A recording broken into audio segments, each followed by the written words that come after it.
très rapidement recevoir, parce que la télémax, vous nous dites, la télémax, nous sommes ensemble. Voilà, frère José Ndita. Bonjour, bonjour. Bon dimanche. Aïe, aïe, aïe. Je suis béni. Très bien. Alors, le frère José Ndita qu'on reçoit très rapidement.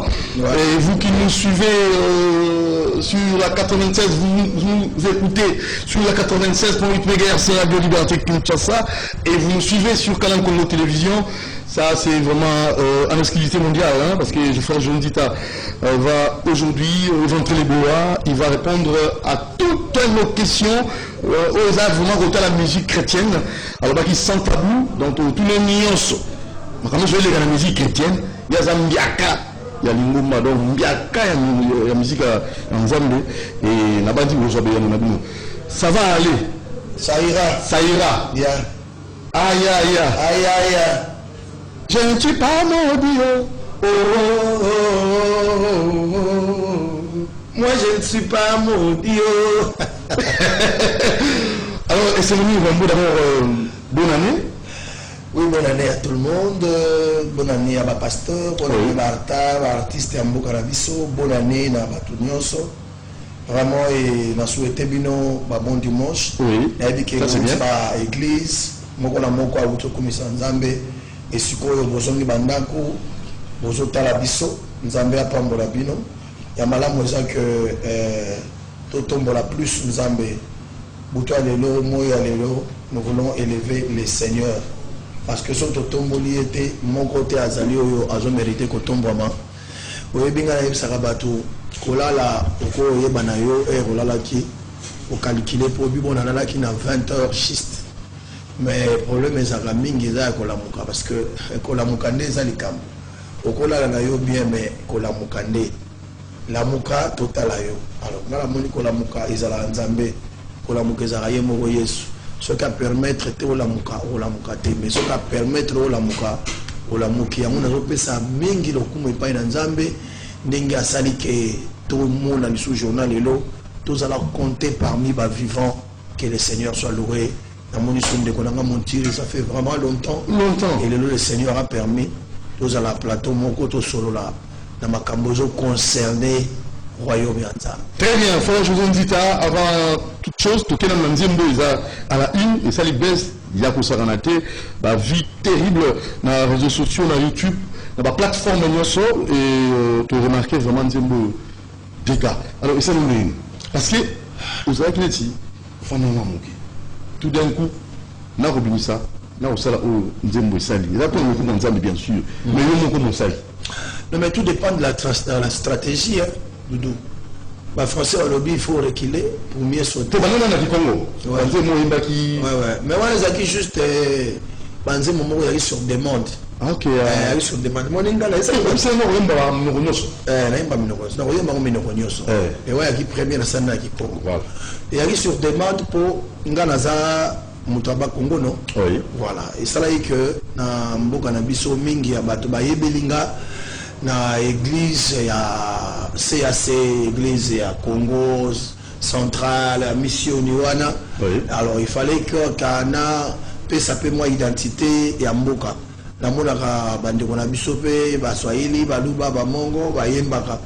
Hein, ataso tali ba bande kona biso ba Pichumu anza banani ba Yembaka pe banzembo ya mboka na bango.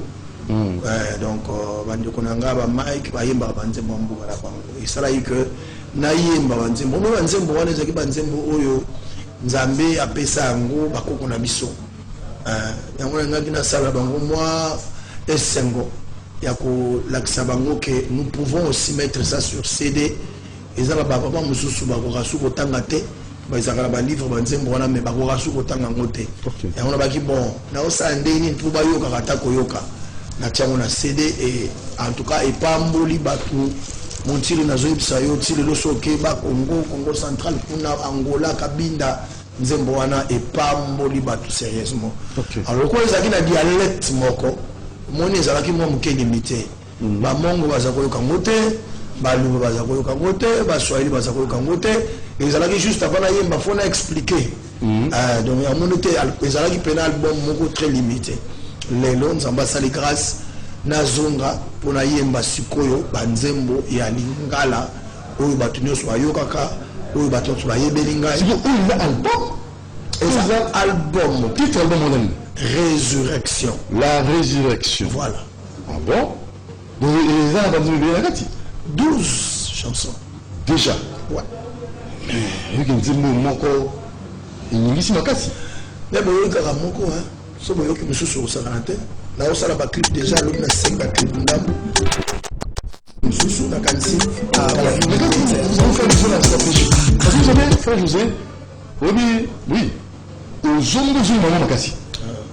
Pour moi, balai qui va zoya. Balai qui entre nous soit dit, balai qui sont dans Moussalo plus de 25 ans, Moussalo, balai qui va zalit. Moi balai qui va za, bisous dans Moussalo nous zalit. Mais moi ils arabes mon collègue a expérience, tout ça expérience en Moussalo. Mais ce balai qui va on a moi monsieur bazou ka. Ba kan na terrain, ça le problème mais doyen ça doyen. Mais ce qu'on veut donc il confie en muta. Non mais biso za la radio na te côté na biso ko ya côté na biso le kito mokolo ala raté problème c'est za la radio on va venir na ndenge ya biso wa bien sûr ala ba ko mo poani pour ça ko sali ko yo ko tsa polémique omoni mais on dit pas na biso za ndeni chez nous là Dieu élève quelqu'un en sa saison. Très bien. La saison na yo sur le coquin zamba ko tombola yo. Donc faut pas forcer. Musicien chrétien, musicien chrétien penza on zamba bengi asila raté. Azo rande moi repos. Ça dit quoi? À cause de la msusu ayembi et nzamba zongi sima po pese ba inspiration mususu. OK. Vidéo wala tanga zongi sima po azo sous inspiration. Les autres peuvent aussi chanter. Tant d'inspiration ko ya abimir susu. Nous allons avoir bon moto ala ko ba aigle. Moni aigle ce qui a volé trop. Ma papuna ye et vieillissaka. OK. Ce qui a vieilli akendaka na ngomba batami na ngomba na rocher. Akufanda wana kumubenda mapapuna ya kumubenda mapapuna ya kala. Mapapu nyonso fo elongwa. Avandi na rocher andimi penza vanda bunga. Ale mapapu so plume ya sikesa nini ibimi. Aigle wana so ba bimi na libanga tanga komata. So aza komata 17 km. A mata 34 km. Et double. Donc ça veut dire quoi? Biso tozanga bato nzamba prépara. Azur a préparé a bongisi yo ye moko. Dudu, musala oyo mutu moko betela ngolo lendo te. Ngala imsa wande ko na ngai. On ne vit pas selon nous, on vit selon Dieu. On ne règne pas selon nous, nous régnons avec le Seigneur. Très bien. Nous sommes là sur quoi? Ça dit, yo imaginez, na souffle écoute, il y a vie, il y a moko doudou, tu ne sais pas contrôler. Bon, yo contrôler grâce à Nzambe na ta vie na ondeni. Parce que le nom cause à la mbongo keto. Mais Nzamba permettre tout la bonne santé. Oyo mandeni. Oyo mandeni. Oza mbongo pena mega bozo yo mama otali boyo na tono la mugi boyo o mega bo je ne serai pas chanter point o yembate parce que la santé est un handicap. Mais comment est-ce que la sous cet album chaque année il est là, il va être toujours présent quand le monde n'a bino la musique chrétienne comme ça il va pas à la rate. C'est comment? Non mais muto na na stratégie na auto bisayo na matière akoyemba o ya Nzambe. Bayemba raté pour sepelisa bato. Bayemba raté pour bato bamona yo yebo yemba. Dudu. Bayemba raté pour bunga na télévision, il faut bato bamona kayo. Soko yembi ndengo wana. Oyemba mabe et au korisiko yemba makamususu oyo et ko sepelisa Nzambe te. Mais oui, nazo biso ko sangisa. Lelo. Ce que monsieur chrétien a bungi na terrain. Et ça pour avoir inspiration. Simplement. Tant zonga, même un message, un nouveau message. Doudou. Lelo na yena message ya je suis béni. Mais ezala ki nango kat nanga. Mais je ne pouvais pas les donner parce qu'il n'y avait pas encore le temps. Dans le temps au temps. Mais oui, bien sûr, il faut donner le temps au temps. Ça c'est bien. C'est le Dieu qui donne le temps. Frère Jésus Ndita. Ouais. C'est important aux musiciens chrétiens, les musiciens profanes. Est-ce que ça sont natina? Non mais là, il regarde makambo tout le monde dans les réseaux sociaux. Non non, musiciens profanes, musiciens chrétiens zalaka. Eza to kabona penza solo ba mission chrétien baza ba mission profane pe bazali ba mission chrétien to yemba mais sur le plan comportemental non ba mission chrétien to yemba ka pour la gloire de Dieu to yemba la Nzambe oui to yemba la basité to yemba la patron mo beda chuté to yemba la Nzambe ba mission chrétien mais ba mission profane ba yemba basi ba yemba mbongo bayimbaka ba réalité sociale otomona oyo koyemba même susu ayembi azwi titre ya femme nzembo mopenda mwasi eloko wana katanda nzambe osaelo ils en place. Alors vous avez totalisé plus de déjà 27 ans de carrière. 28 ans de carrière musicale, je vous dis ça. Tout ça, tu vas voir, je m'en mets et belé. Tu es à Lubumbashi. Tu vas concert. Wapi. Tu vas na flat. Nous avons la flat. Nous avons la flat. On va étudier le comportement. On va étudier. Oh, mais ça va attendre. Moi appuyer. Moi saluer. On va étudier. Tu es pas un journaliste. Donc, nous sommes normal. Hein, le long 28 ans. Tout ce qui s'est dit, l'actualité, oui. Est-ce que vous, en tant que doyen, il y a la musique chrétienne, est-ce que tout ça, c'est musicien chrétien, tout ça, chrétien musicien, bon, nous avons condamné, tribunal ensemble, ils ont la radio liberté qui faisait, tribunal ensemble, ils ont la CCTVT. En fait, nous ne faisons que des analyses, nous analysons le fait, nous sommes des journalistes, et comme tout le monde dit, mon corps, dans le musicien, lui, c'est le nom de nous. Merci beaucoup Dodo. Kota la yango et biso nyonso ezo sala biso passe penza. Mais là on a voyé bisayo Dodo. Chacun oyo a posé ba acte avec sa conscience, avec son intelligence. Ngai na lobi mikolo ba oyamba na TV moi mingi. Mais nazo linga tena sala ki avocat ya batu. Na lingi vraiment tena sala défense pour moto. Nous défendre et l'autre côté, nous devons défendre Moutouté. Pour ça, la musique chrétienne. Oui, bien sûr. Pour ça, nous devons chrétien, prions pour ce qui nous arrive. Prions vraiment. Parce que les lots sont plutôt semblatés. Et l'eau comme moi, quand quelqu'un a atténué ma tension, ils ont la prière. Et beaucoup que le Dieu que nous servons, c'est le maître des circonstances et des temps. Alors, Dieu connaissait que tout cela devrait arriver. Parce que Moutaleki Nzambe n'a pas eu azate doutou. Qu'est-ce que nous pouvons dire? Oui, les Kinzambe. Remercions Dieu, la circonstance, que soit défavorable ou non, remercions le Seigneur. Voici, prions, prions et ne cessons pas de prier, prions. C'est tout. Je pense à prions. Maman, il a PC une botte mingi.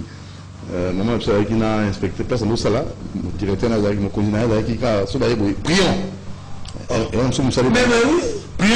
C'est une arme et puis on casse. Mais John nous exprime un peu. Je comprends ça. Prions. Prions. Moussa ici, prions. Mais Aris m'a dit, c'est là entre nous. Maman, je suis un botte, maman Martin Til, maman Botinga, John prions. Dieu m'a dit. Là, il a prions.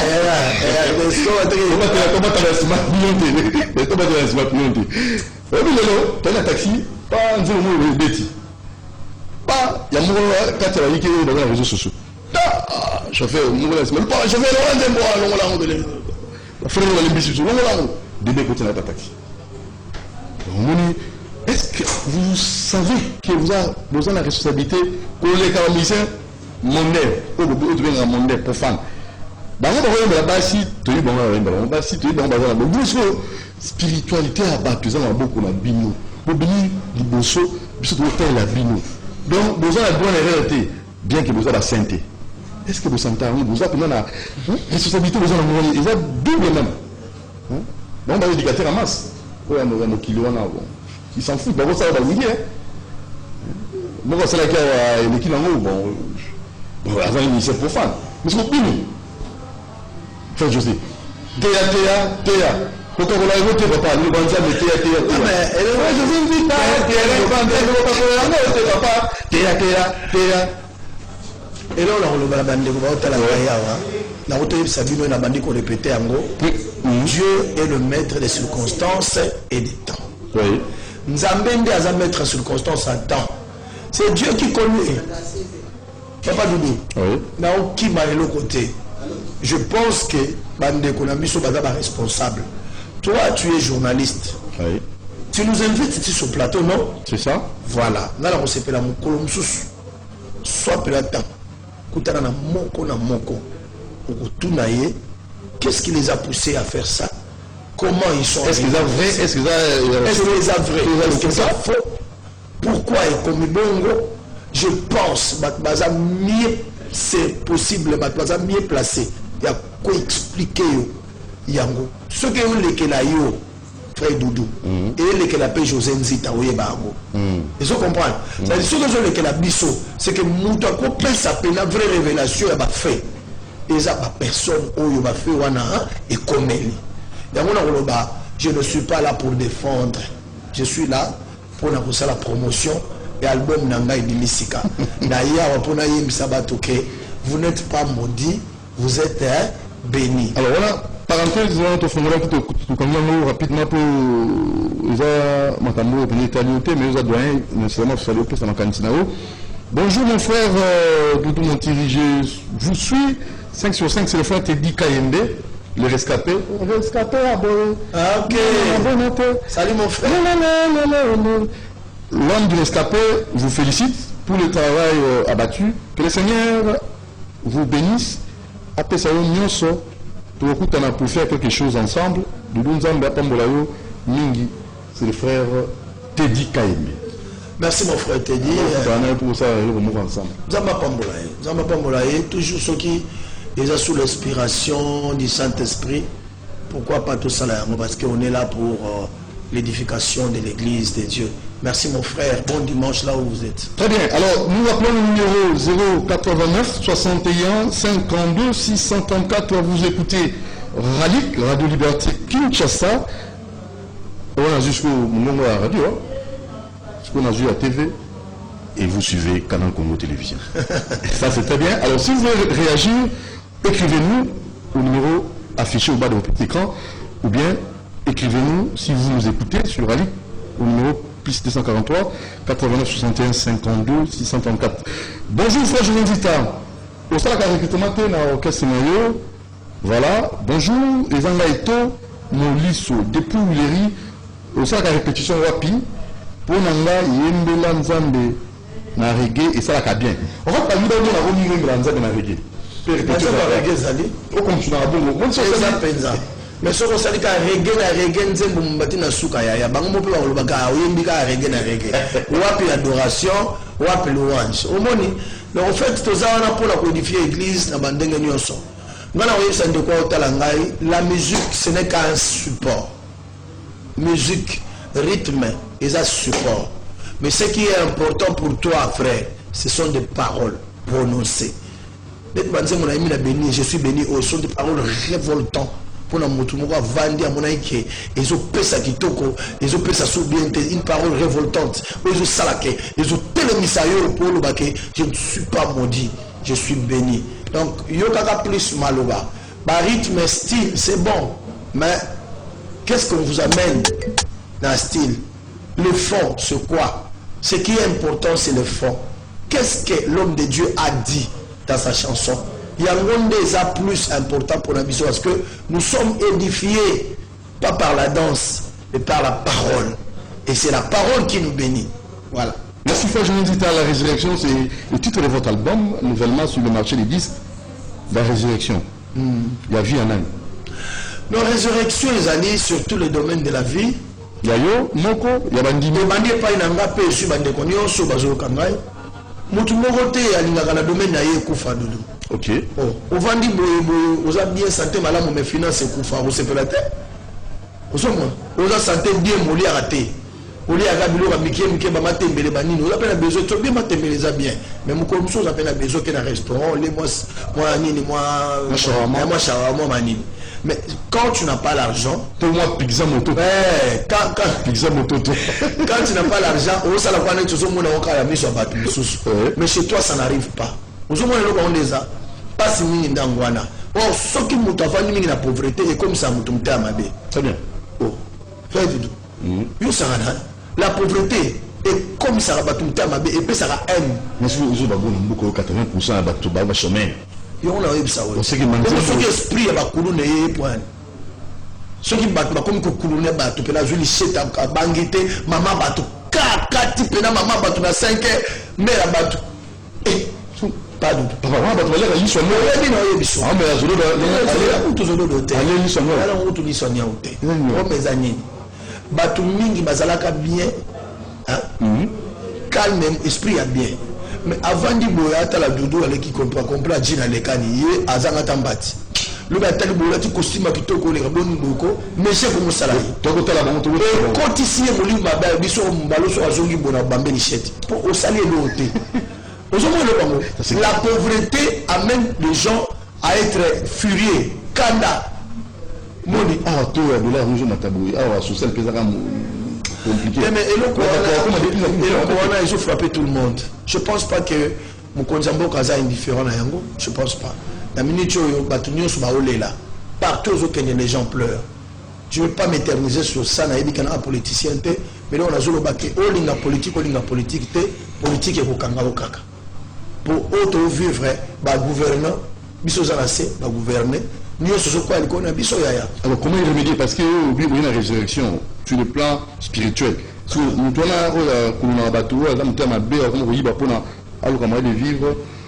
résurrection est faite en suivant, en écoutant votre chanson, il y aura la résurrection. Ou le bien prends ton argent, laisse-moi Jésus-Christ.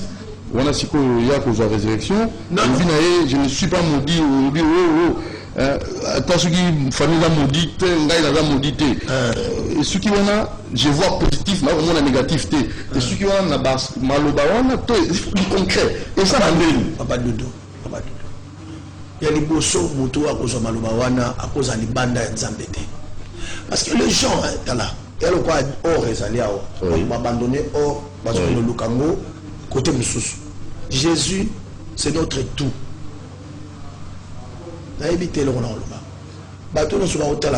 Mais j'ai salué moi aussi je peux être cool. Pourquoi je peux comme cool?